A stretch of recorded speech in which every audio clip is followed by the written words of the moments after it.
জলপাইগুড়িতে টোটো এবং ই রিক্সা রেজিস্ট্রেশনে গতি নেই, বাধ্য হয়ে পথে নামলেন আঞ্চলিক পরিবহন আধিকারিক সোনম লেচ্চা। 31শে ডিসেম্বরের মধ্যেই টোটো এবং ই রিক্সা চালকদের রেজিস্ট্রেশন করিয়ে নেওয়ার জন্য বলা হচ্ছে। এখনো পর্যন্ত জলপাইগুড়ি জেলায় মাত্র 102টি টোটোর রেজিস্ট্রেশন হয়েছে, ই রিক্সার রেজিস্ট্রেশন হয়েছে 700টি। কেন এই রেজিস্ট্রেশন জরুরি? এখন পর্যন্ত রাজ্যে টোটোগুলির কোনো সঠিক পরিসংখ্যান বা নথি সরকারের কাছে ছিল না। এর ফলে কোনো দুর্ঘটনা ঘটলে বা অপরাধমূলক কাজকর্মে টোটো ব্যবহৃত হলে সেটিকে চিহ্নিত করা কঠিন হয়ে পড়ত। এই সমস্যা সমাধানের জন্যই পরিবহন দপ্তর এই পদক্ষেপ নিয়েছে। রেজিস্ট্রেশনের ফলে প্রতিটি গাড়ির মালিক এবং চালকের তথ্য সরকারি পোর্টালে নথিভুক্ত থাকবে, যা রাজ্যের আইন শৃঙ্খলা বজায় রাখতে সাহায্য করবে। এছাড়া রেজিস্ট্রেশন থাকা টোটোগুলি প্রয়োজনে সরকারি প্রকল্পের সুবিধাও পেতে পারে। টোটো রেজিস্ট্রেশনের খরচ কত? টোটো রেজিস্ট্রেশনের জন্য এবং 1 বছরের রিনিউয়াল ফি মোট ধরে পড়বে 1740 টাকা। অনলাইনে এই টাকাটা পে করতে হবে। এছাড়াও রেজিস্ট্রেশন এবং 18 মাসের রিনিউয়াল ফি সহ মোট 2940 টাকাও অনলাইন পেমেন্ট করতে পারেন।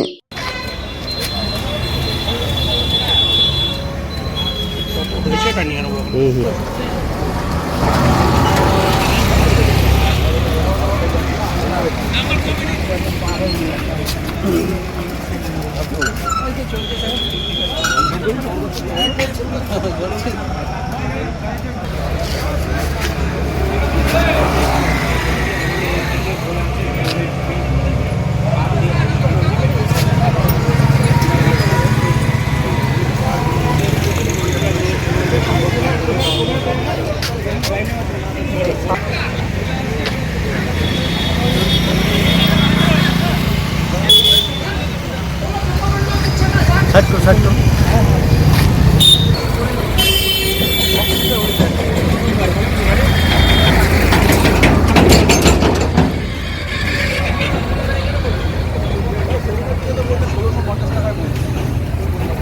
ষোলোশো 50 টাকায় সেটা হচ্ছে টোটো। তোমারটা তো আহানে কোম্পানি রেজিস্টার্ড ভেহিকেল আছে। তো ই রিক্সা তো ওটা তো হবে, এটা তোমার বাহন পোর্টালে করতে হবে। শোরুমের নাম বলো। 30 ডিসেম্বরের মধ্যে রেজিস্ট্রেশনটা, হ্যাঁ 30 ডিসেম্বরের মধ্যে রেজিস্ট্রেশনটা করে নিতে। তা না হলে তাহলে বলবো মানে রাস্তায় ওরা গাইড করতে হবে। এখন ওনাদের কথা তো মানতে হবে যে। আপনার নাম? আমার নাম বিবেক নাথ। নেই কোনো অ্যাসেজ, কেন যারা টোটো চালাক ওনারা চলাচ্ছে, ওনাদের মানে কর্মসংস্থান হচ্ছে। এটাকে গভর্নমেন্ট এটা চাইছে নাকি, ওনাদের এটা চাইছে কি একটা উনি ওই মোটর ভেহিকলস আইনে অন্তর্গত চলে আসুন।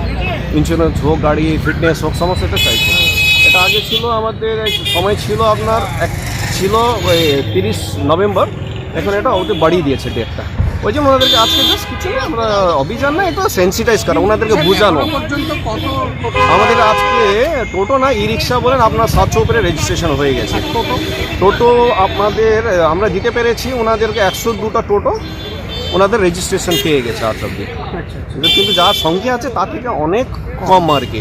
ওই জন্য ওনাদেরকে আমরা আজকে সবাই নেমে একটু সেন্সিটাইজ করা, ওনাদের বোঝানো ওনাদের এই তারিখ আছে আর কোথায় রেজিস্ট্রেশন হয়। ডিসেম্বর পর্যন্ত চলবে 31 চলবে না, আপনার সময় দিয়েছে, ওই মধ্যে আপনাকে রেজিস্ট্রেশনটা কমপ্লিট করতে হবে।